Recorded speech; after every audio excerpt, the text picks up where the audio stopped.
Okay, VBS. Of course, we're studying the flood. Last night we discussed the world, both the kind of how the world could possibly been before the flood, some different aspects of it physically, but we also talked about the spiritual condition of the world and what led man to get in that spiritual state from the time of Adam and Eve until the time of the flood, which we kind of alluded to Genesis chapter 5, that as you go through the genealogies would place the earth about 1,656 years of age from the time of creation until you got to the time of the flood. So we see man's decline during that period in different states, especially as we see in Genesis chapter 6, about verse 14 or so and following, of how man's thoughts were evil continuously. And that phrase still just stuns me, that, individuals could get in such a state where, it was like that continuously, such a violent world at that time. And we talked about some things, how that applies today. Of course, one thing with the number of Christians, those that are serving God, that lives in this world, that is in darkness, there is some light or shining. Matthew 5:16, let your light so shine before men so they may see your good works and glorify your Father which is in heaven. And I hope that that's what we continue to do. Tonight we're going to be looking at the man. So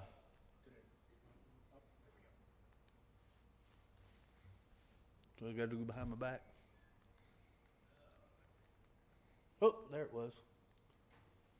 Did it work?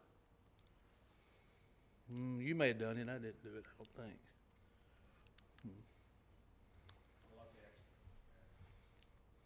Oh. I can do what John says. Do you want me to sing and dance a little while till we...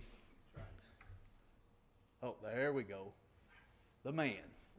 We're going to look at Noah. When you think about Noah, we think about his age. What is it? About 600 years old when the floodwaters came. You think Noah looked like that? I say if he built the ark, he was probably a pretty tough fella. But when you think about Noah and you think about his life, and we're going to discuss Noah tonight, I think there's some things in which maybe we don't think about quite as much. Think about, for an instance, when you think about great books that are written or great movies, especially nowadays with the movies, and all of those, they have kind of a recurring theme. You've got an individual that rises up that has a moral fortitude that's greater than anyone else, that rises up above anyone else, and they do things, they look out, they protect, they save their families, they may save communities, they may save the world.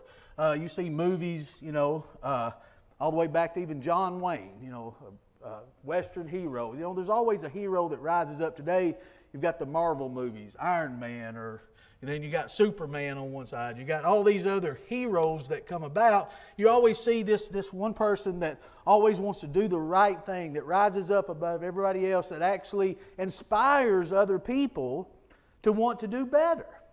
That's one good thing when you think about a hero. A hero just doesn't, they're not just great themselves, but they inspire other people to want to be better. So when we think about, when it comes to a hero, the Bible lays out a lot of different heroes throughout history, from the time of creation on. We see different characters in the Bible that rise up above everybody else. Well, of course, that brings us to Noah. Not only to Noah, but to Noah's perfection. And that's one thing I want us to start to deal with tonight, first and foremost, because I thought about this a lot when it talked about the perfection of Noah. If you look in Genesis chapter 6 and verse 9, it says, Noah was a just man, perfect in his generation.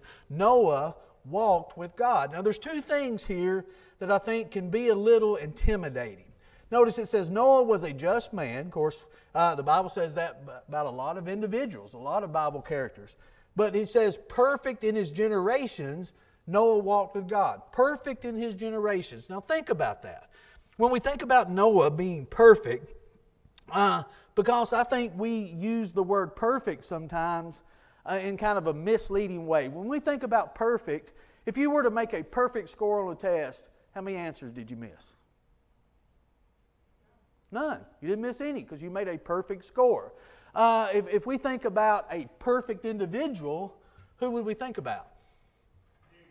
Think about Jesus. We think perfect equals sinless, don't we? So when we think about perfect, and we use perfect in a lot of different ways today, and when we think about an individual specifically, of course we think about Jesus. So when it says Noah was a just man, perfect in his generation, did that mean that Noah was perfect? Does perfect equal sinless?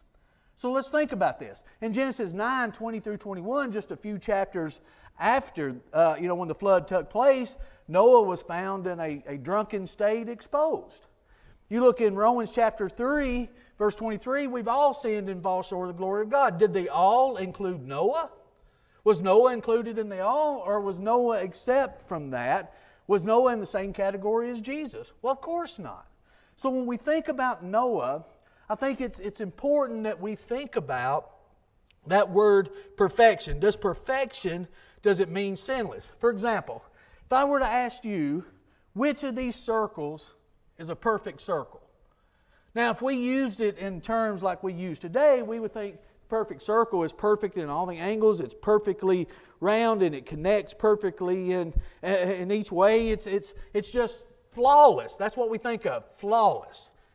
But that's not how the Bible uses perfect. Perfect doesn't mean flawless. And I think it's important that we understand that. We've got to understand that perfect means complete.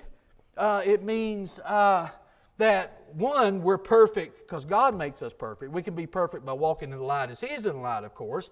But perfect doesn't mean flawless. But if perfect means complete, perfect means mature, if we look at it in terms of that, maturity, we could say every one of these circles is perfect because they're complete. I could freehand a circle and it be perfect as long as it's complete. For example, I say I've got a car for sale.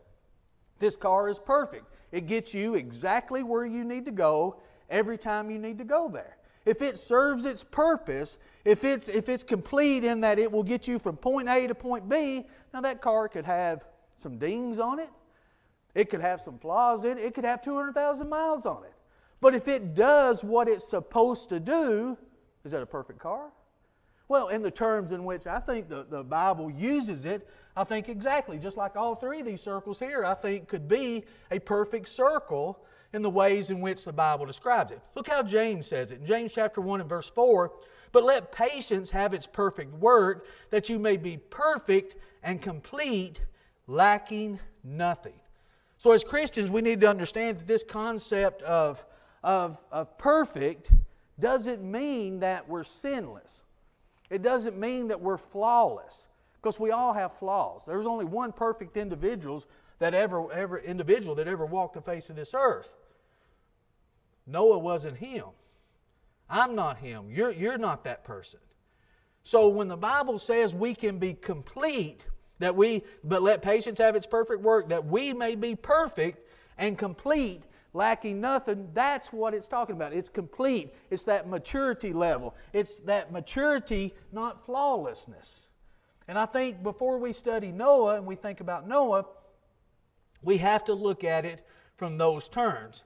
Because here's what happens if we don't. If we don't, I think there's a couple reasons we have to look at it like this. One is, if we don't, we're going to distance ourselves from Noah.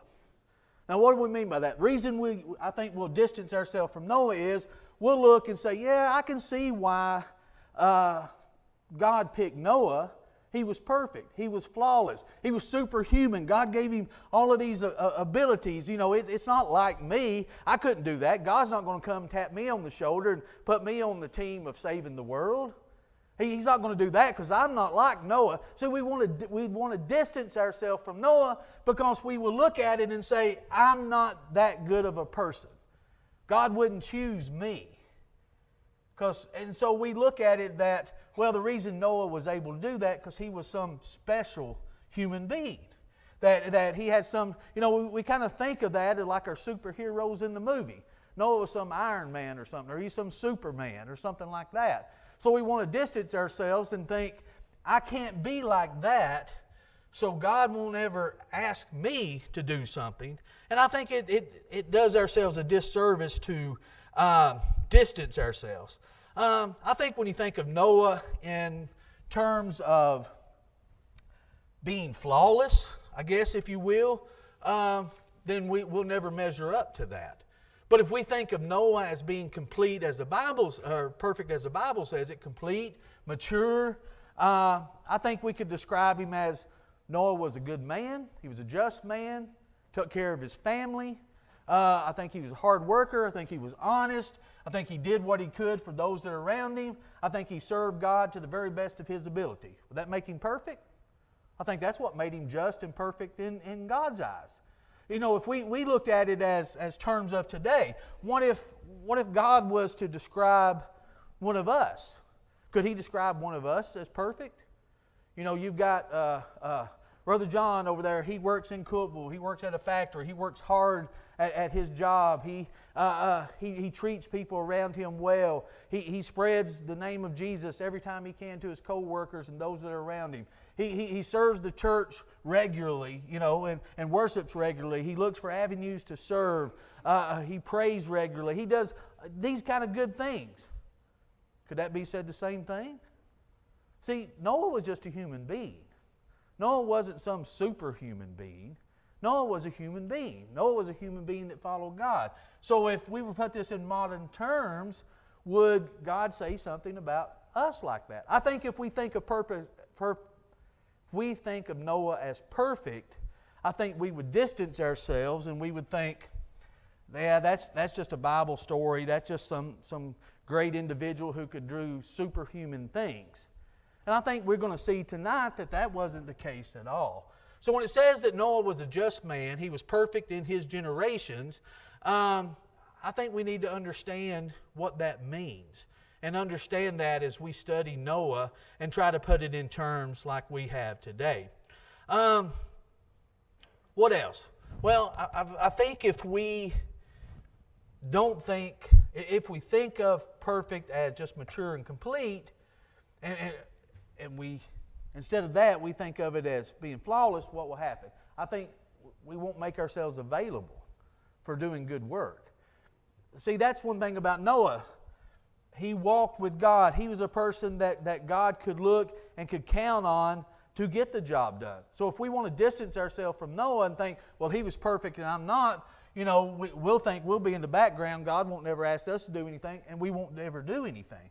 We won't look for opportunities to do anything. And I think that's what happens sometimes. We set a very low standard sometimes for ourselves as Christians. I had a gentleman tell me one time, I was asking him to do something at a congregation one time. He said, no, I don't want to do that. If I do that, they'll ask me to do something else. And then if they ask me to do something else, they'll ask me to do something else. It's better just not do anything. Individuals won't ask. See, I think we set the bar pretty low sometimes, don't we? We don't understand that there's all kinds of things that we could be involved in. There's all kinds of things that we can do. I don't have to be some superhuman person to do that. I can be just an average individual. Look at all the individuals that God has used over time to do His will. I mean, we could go up to Moses. Remember all the excuses that Moses gave? I'm not good at speech. I can't go and do this. I can't. He gave all these excuses there in, Exodus chapter 3, going into chapter 4. He gives all these excuses of why he couldn't do anything. And God tells him, I know what you are. I made you. I know exactly what you are. I know what you're able to do, and the things you're not able to do, I'll send somebody to help you do it. And He sent Aaron to him. All through the ages. You look at Paul, and all the writings that we have of him through inspiration, all the work that he done. He even says himself, he wasn't some great person. He even considered himself the chief of sinners. He wasn't very eloquent in his own words. He wasn't very elegant, even though Peter said, some of Paul's writing's hard to understand. He wasn't that clear on things. So God can use a lot of different people to do His will. We don't have to be some superhuman. I think we just have to be one thing, and that's obedient. If we're obedient to God and we have that mindset that we're going to be obedient, then God can use us. It doesn't have to be some great thing. There's a lot of great things that are done in congregations a lot of times that nobody ever knows it was done. But it serves its purpose. It has to be done. I can remember being at a place one time after a gentleman had passed away, and we were sitting in a meeting talking, and there was a whole list of things that wasn't getting done. And they're like, how come this just stopped like that? I said, because he was the one doing all of this. Nobody ever knew it. I live close to the church building. I'd go over there. I'd see a light on. So somebody left a light on. Went over there, and he's changing light bulbs, or he's draining the baptistry. This be like 1 o'clock in the morning. You know, we don't realize what people do. We don't realize and you say, well, that's not much. Well, somebody's got to do it, don't they? You know, but there's someone willing to do it. See, I don't have to look and say, since I can't be this, I can't do this. See, we want to separate ourselves and never give ourselves a chance to do this here. But we got to realize, Noah wasn't doing it by himself, was he? He had instruction from God to do it. And if I've got instruction from God to do it, that means I'm able to do it because God said I'm able to do it. I can't give him any excuses for it. So before we really talk about Noah, I think we got to realize I can't separate myself from him and think he's some superhuman being, because what will happen is I won't make myself available to do anything. Because I think, well, who am I? I'm just some simple-minded person. Yeah, but I serve a greater God, don't you? And with serving a greater God, I can accomplish great things. So what was Noah's claim to fame, I guess? Noah's obedience training. I think that's what it's all about. I think it's all about obedience. I think it's all about following authority. Take, for example, the military. If I was to join the military, what's the first place I go to? Basic training. You'll go to boot camp for what, about 6 weeks? What do you learn in boot camp? You learn to shine your shoes. You learn to take apart and put apart a gun. You learn to make a bed you flip a quarter off of. You learn to stand up straight. You learn to salute. You learn to, yes sir, no sir. You learn to say that and a lot of little trivial things, don't you? You know, you learn all these things, and I'm sure you don't enjoy all those things. I've talked with individuals that's gone through boot camp, and they said, you know, especially just starting out, it was just a lot of little trivial things. Well, think about it. Is boot camp about shining shoes? You know, I don't care what Barney said, that old German soldier used to say, that you got to shine the back of your shoes because that's the last thing somebody sees of you. The Army don't care about your shoes being shined. It's not about that. It's not about making your bed to have those perfect corners. It's about following instructions to the T. Getting you used to following those instructions. That's what Noah had. Noah had this obedience training to where he had to know to follow God to the letter of what he said. It's about humbling yourselves and being obedient. Now, it doesn't take a genius to follow orders, does it? It doesn't take some superhuman person to follow orders. It takes someone that's willing to humble themselves and follow the instructions of what somebody else says. And I tell you, the problem is there's not a lot of people that's willing to do that. You know, when he washed the disciples' feet, was it because he stood there and said, you know, their feet's dirty, I got to wash their feet? That's just awful. Was it really about washing feet? Was it really because they were dirty? It was about showing humility. It's about showing service. And so if you're willing to do that, if you're willing to humble yourselves, then you're going to be willing to follow instructions. You're going to be willing to recognize authority. And friends, you can't be a servant of God without recognizing authority. You just can't do it. I mean, that's what our faith is. Our faith is following Him, having faith in Him, trusting that He will follow through with what He says to do. So I trust Him to follow Him in the things in which we do. And I think that's what Noah did. So let's look at some instructions here of what Noah followed.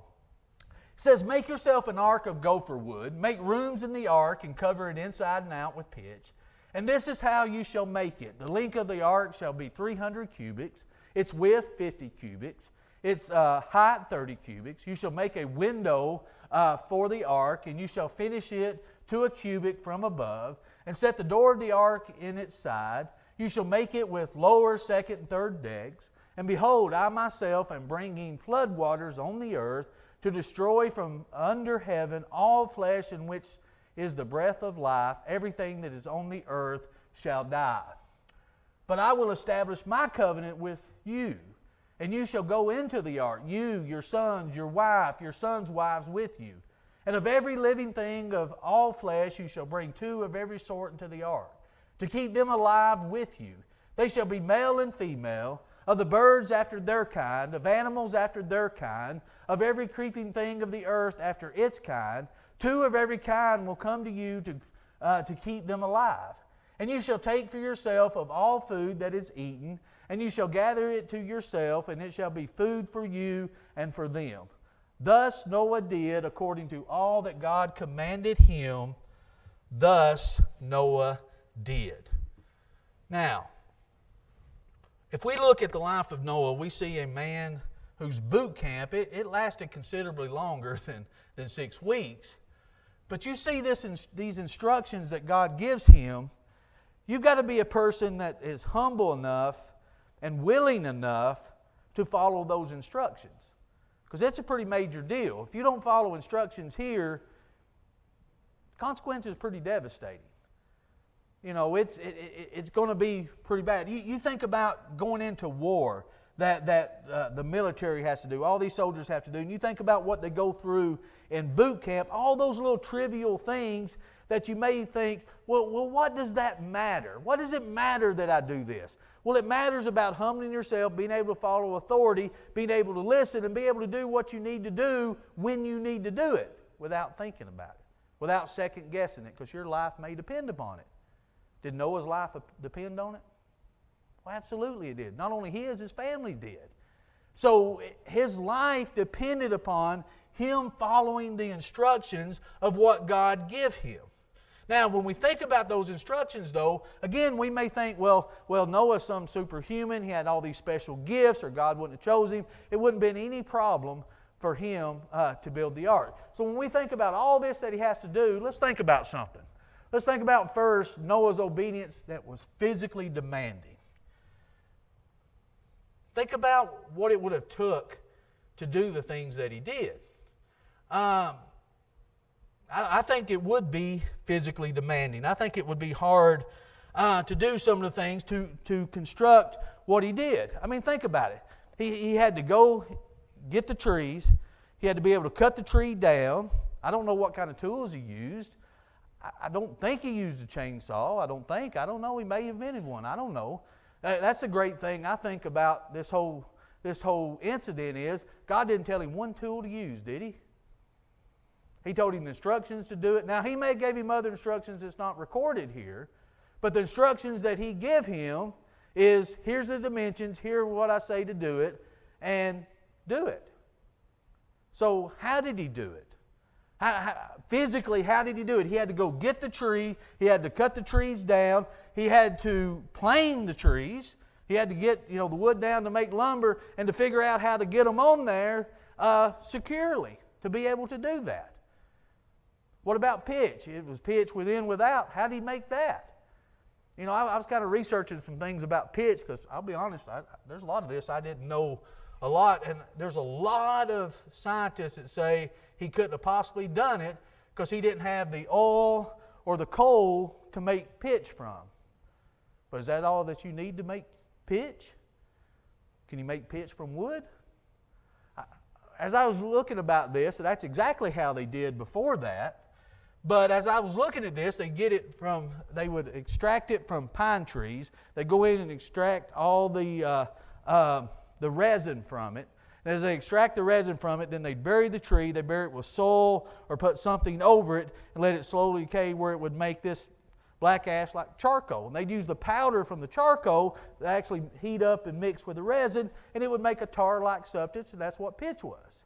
And I got to thinking about that when I was at the planer mill, worked at the planer mill in South Carolina. There's a guy that always wanted to come over, and he wanted to get the little pieces we cut off that had fat lighter in it. You ever heard fat lighter? They called it fat lighter there. You know what it was? It was all the resin that was in the little boards. He'd use it, and it'd be a fire starter for him. He'd get the resin out of it and use those boards. He called it fat lighter. I didn't know what it was. It smelled good, and I'd always put me some to the side, and I'd put him some to the side as we cut it off the boards as it come through. That's what he was doing, so they could use pitch. But it was like a tar, it was almost akin to asphalt, but he had to heat that up. Can you imagine working with that and all the physical demands that had to go into actually building the ark? So you think about these instructions that he followed. You know, we just think about God gave him instructions, so Noah built it. But what's the logistics of it? How did he do that? Was he superhuman? And he just went through there and took his hand, I can chop a tree down with my hand. I don't think he did it that way. I think he figured out a way to do it. He hired help. He did whatever he needed to do to be able to do it. But I believe it had to be physically demanding on him. And I think part of that physical work while he was working, I'd say there was a time or two he wiped that brow and said, I don't know. I don't know about this. It's a pretty big task here. You ever done something that God asked you to do and it was a pretty big task and you had some doubts about it, but you still did it because God said to do it? I don't know what was going through. I have no idea what was going through his mind. But one thing I can feel confident about, I believe it was pretty physically demanding. I believe there had to be some work to that. And I believe there's times he may have got tired of it. I don't know. He may have, but I think that's something to think about when we don't distance ourselves from Noah and we realize that we could make ourselves available and think, now, is God going to ask us to build an ark? No. There ain't going to be any need for it now. But there's a lot of things that God asks for us that we have to humble ourselves to do, and it could be very physically demanding to do it. There may be things that just need to be done, and we just got to knuckle down and do it and figure out a way to get it done. Another what about mentally challenging?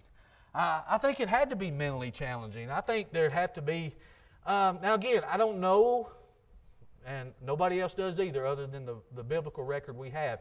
I don't know what other instructions that God gave Noah, but I would say he still had talents, and mentally there's a lot that he had to figure out that would involve engineering, that would involve mathematics, that would involve some knowledge of things. There's a lot that have to be figured out.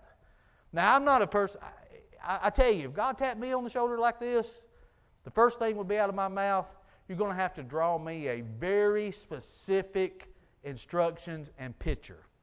I can't picture a thing in my mind. I do not have that ability. You can ask my wife. She comes up with a lot of ideas and she says, we can just picture this, this, and this. I can't picture. I draw a blank. I have no idea how something's going to look. I have to have specific instructions, put nail here, put screw here, cut board here. I can do that. I can follow instructions. Sometimes I wing it, I think, and do it myself, and it ends up wrong. But I'd follow instructions. But I can't imagine just standing out there and saying, where do I start?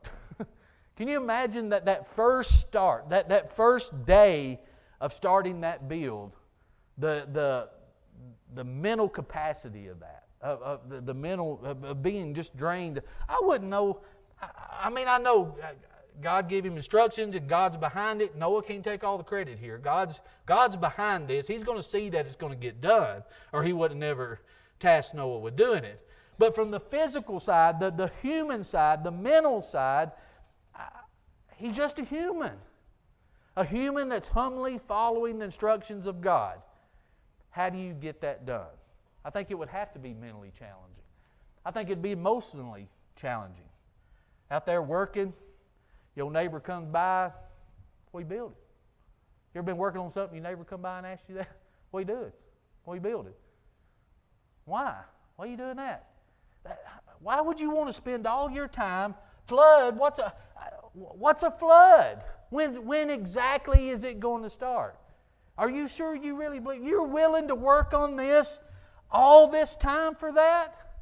You know how much water it's going to take to get that off the ground? I'm sure he had to hear that every day. Every day. Like we talked about last night, I'd say he probably hired out help that didn't believe it and probably had to hear it from the help. I don't know. I don't know. I wasn't there. You wasn't there. I don't know how it actually took place. But I know he was a preacher of righteousness. He had to, tell them, this is what I believe. I'm doing this. I have faith in God. I've got the instruction from God to do it. It's not just something that, he just thought up, that he just haphazardly believed, or Noah wouldn't have ever done it. Noah fully believed it. He was fully committed. I tell you, we may not be building an ark, but we're building a life that's going to save us in eternity, and we better be fully committed to it. Amen. If we're not, then what's the use in doing it? What's going to happen? We've got to be committed to know this is going to happen because God said it was going to. Even when the world tells us we're crazy. And you got something better to do on Sunday? Fish is biting. Lake sure looks good right now. This is going on, that's going on. I'm sure it had to be emotional. I don't know. Like I say, I don't know everything that he had to face. But I say it had to be hard. I don't think it was an easy task. Now, there's a lot of things that he probably could have looked at. What if I cut a corner here? What does this really matter? What does this really matter? What if I'd, kind of do it like this? That'd save me some time here. I could cut some corners here. Go back to basic training. Basic training, what was really the point of this or this or this? Because your life may depend on you following instructions. His life depended on it. He couldn't cut any corners. He had to do it just like God said. And I tell you, we can come up with a lot of things in the church today. What's it matter? We can just do it like this. We can just do it like that, can't we? Does it really matter to God? Does it really matter? How many times have you heard that when you're studying with someone? Does it really matter to God? Does it? Did any of this, all that instruction that we read a few moments ago, did any of that mean anything to God? Every single word of it did. We don't have the right to compromise on it. We don't have the right to change it. Now, there's things that Noah had the right to do. We could get in a whole lesson on aids and additions. Noah could do anything that he could do to carry out God's command except change God's command. So he could use whatever tool he needed to use. He could use it in any way he needed to use it, as long as he carried out God's command as he said to do it and didn't change the command. Take, for example, a microphone. Well, where's your authority for a microphone? Sean, can you hear me back there in the back? You got to say yes or my point's gone, son. A microphone just allows someone in the back to hear it. Does it change anything? Just makes it louder. There are things that can change worship, but there are things that just are aids to worship, allows us to expediently carry out the command. Now, we can get a whole lesson in this, but the lesson's not about that. But the thing is, Noah had to follow God. And it had to be physically demanding, had to be mentally challenging, and I think it had to be emotionally taxing too. I think it just would have had to be. But the end result is still Noah followed what God said to do. Now, what about some modern day examples? There's things that God asks us to do that's sometimes hard for us to do. It's challenging for a lot of different reasons for us to do. But there's reasons that God commands us to do it. Take, for example, giving generously and joyfully. 2 Corinthians 9, 6-9. The generously and joyful is the hard part, isn't it? I don't think giving's ever been a problem with anybody to a certain level. I think the joyful and generously is what gets the problems. Well, I've got this I have to do. I need to keep up with this. I need to do this. And sometimes it's hard to follow that command. Sometimes we can get ourselves into situations where I just don't know if I've got it to give to God. I don't know if I've got this. Well, one, I always have to tell myself, who got myself in this financial situation, God or me? And the next thing is, none of that matters. What matters is what I give to God. Everything else is a side note. What matters is what I give to God, and I give it joy. I can't give it grudgingly. And sometimes that's hard to do. Sometimes it's difficult to do. Sometimes we may want to cut corners on that. Sometimes we may want to do things differently. But it's about following authority. It's about humbling ourselves and doing exactly what God says to do. This is a tough one, isn't it? Withdrawing fellowship. I just tried to throw some hard ones up here. 1 Corinthians 5. That's got to be difficult. I've heard individuals say, well, that just doesn't work in the 21st century. That just doesn't work today. Really? God has set forth a plan, and you're saying that plan doesn't work. I tell you why the plan doesn't work. We don't do the plan like God said to do the plan. If we did the plan like God said to do it, it would work every single time. The purpose is to save a soul. And if we always keep that in mind and do it that way, the problem is either we don't want to ever do it, or we want to skip the first few steps and go right to the other step. And just, we just play on emotion and play on partiality, depends on who it is. Sometimes we want to bring somebody in or bring somebody out or withdraw somebody or knock somebody off a list or do something because it's my preference to do it. It's never my preference to do it. It's never your preference to do it, is it? It's following what God said to do, and there's a reason to do it. And if we carry out that plan like God said to do it, it will work. There's evidence of it working. And God's ways not like our ways. He's a whole lot smarter than we are. Now, can it be difficult to do? Can it be emotional? Can it be draining to do it? Can it be hard to do it? Absolutely, it can be. But are we going to humble ourselves and follow God's authority and do what needs to be done when it needs to be done? Not based on what I think needs to be done. I tell you, if a lot of things was left up to me, it would be a whole lot different. You better be nice to me. Out of here. I was reading a book one time. It was a congregation back in it wasn't a congregation of the Lord's church, but it was a congregation, and it was the business meetings. A guy brought it to me, and it was some of his ancestors, and it was Sister so-and-so was seen out doing such and such. She was brought before us, answer unsatisfactory, had a little stamp, excommunicated. Every business meeting was like that, every single one of them. So-and-so was seen doing this. They were questioned, excommunicated. I thought, man alive, that must have been tough there. I wouldn't want to go out of the house. Somebody see me walking, jaywalking or something, get excommunicated or something. You know what it was? It was just about, this is what we feel or we think. It's got to be based on Scripture and based on what God says, not what I think. I have to take the emotion part. And we got to do that a lot. We have to take the emotion side out sometimes to follow what God says thoroughly. And that may sound strange to do, because what happens is I'm all for what God says to do unless it affects me, my family, or someone that I care about. And then the emotion starts taking over, right? And that could be a lot of different things. So we got to make sure that we're following what God said. Keeping our language pure. This may not seem like a biggie, but it is a biggie. I know individuals say, language isn't an issue anymore. It doesn't matter. God doesn't care what you say. We're the ones that make those words up. We're the ones that make them this way. And that's true. We do. We do make certain words up. I know in different languages, certain words mean different things. But it's about what we're trying to do with those words. And sometimes we're just trying to get away with something, trying to justify something. But again, it's humbling ourselves and following God. And that's just a few. Spreading the gospel. That may be hard to do. It may be challenging to do. But it's something we need to do.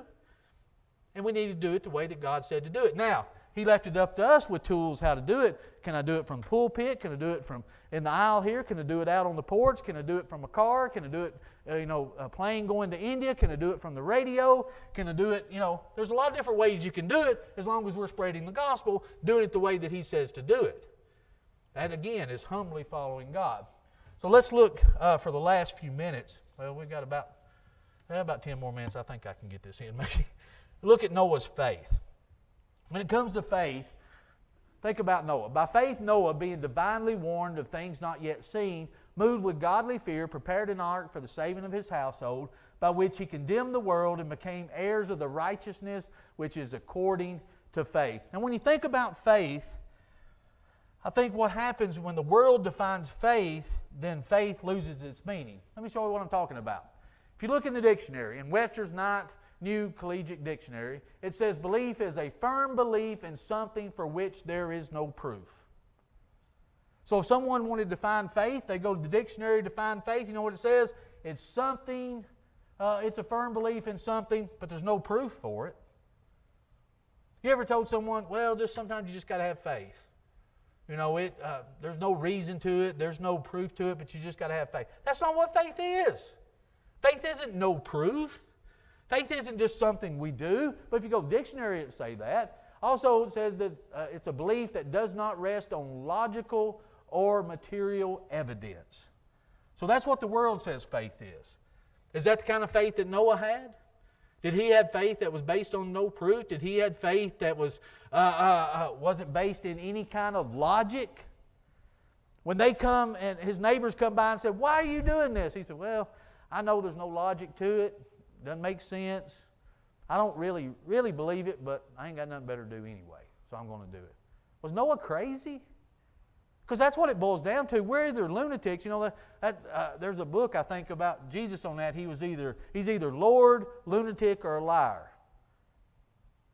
Because if he's not Lord, then he was a lunatic and he was a liar, wouldn't he?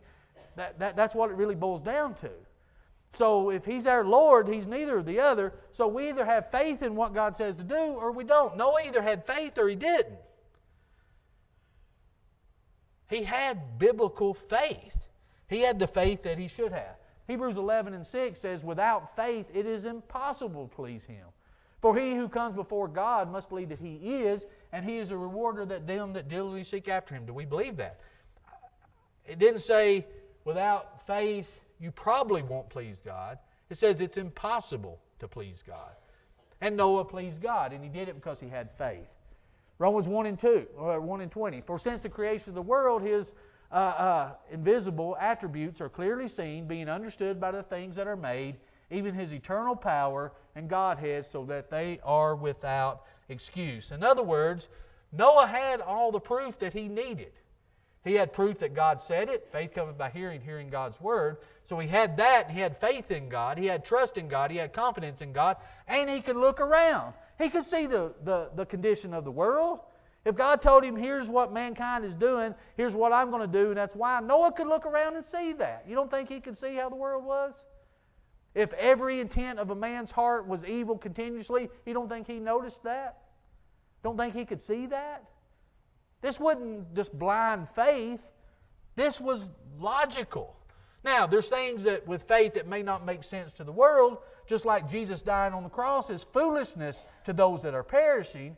But to us, it's eternal salvation. It may look like foolishness to the world, but it makes sense to us because we've got the proof. We know what that means, and we know what that can do.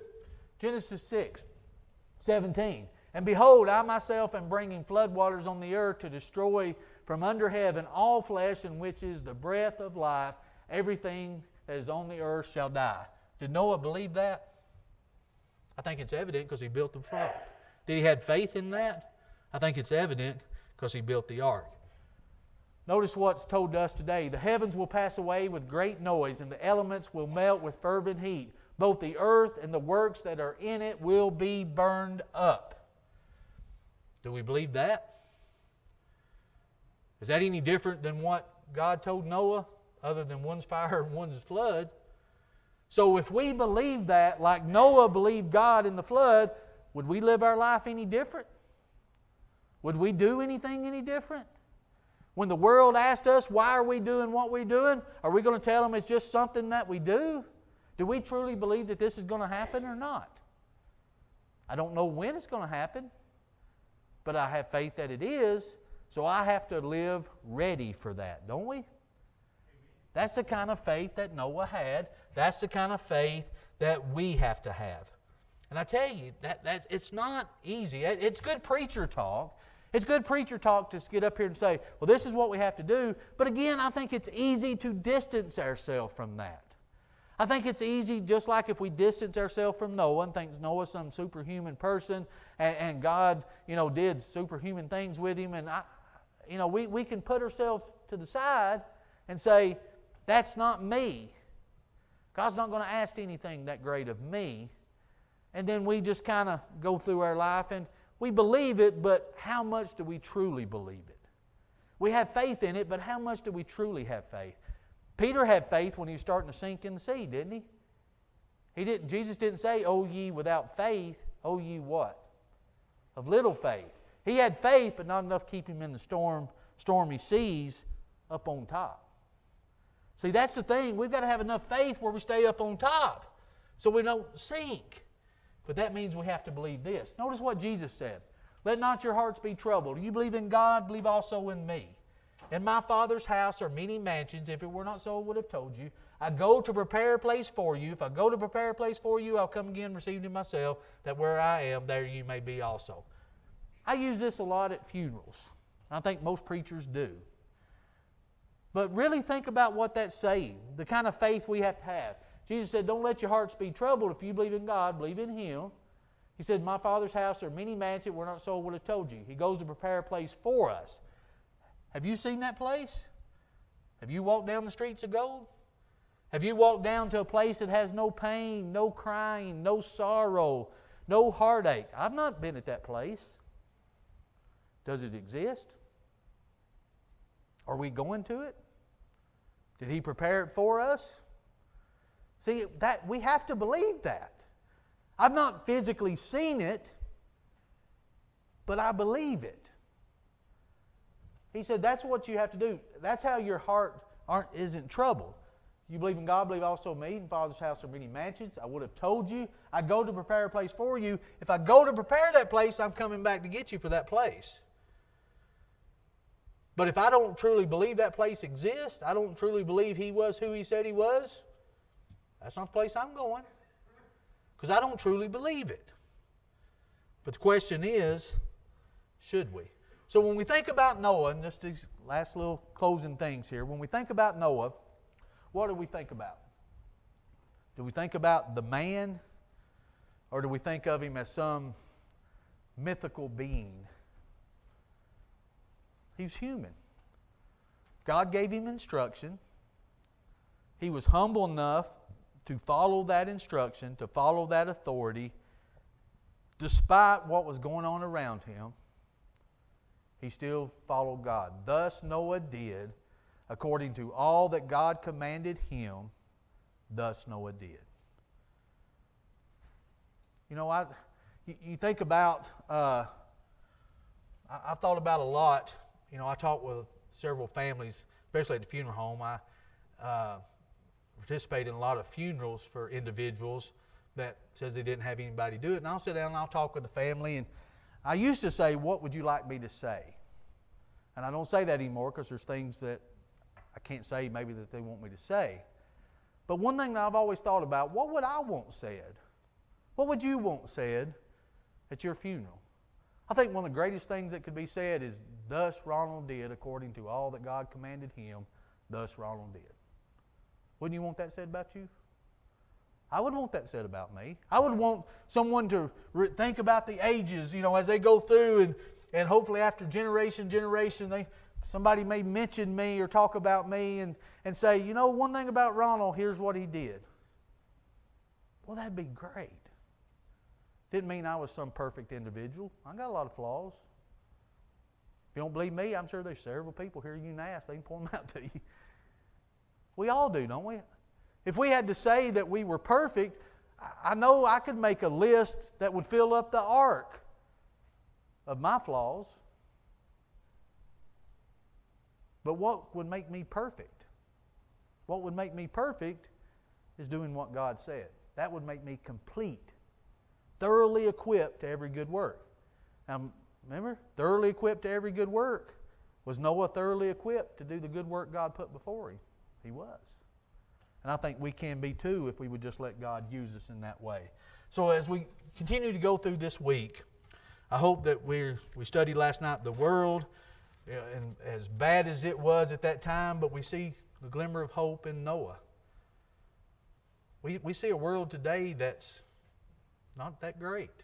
It's in darkness. But can we be that light? Can we be that light that shows what that way is? Even if people don't like it, we still need to let it shine. And I hope that's what we can do, and hope that's what we can learn the rest of this week. I appreciate you listening.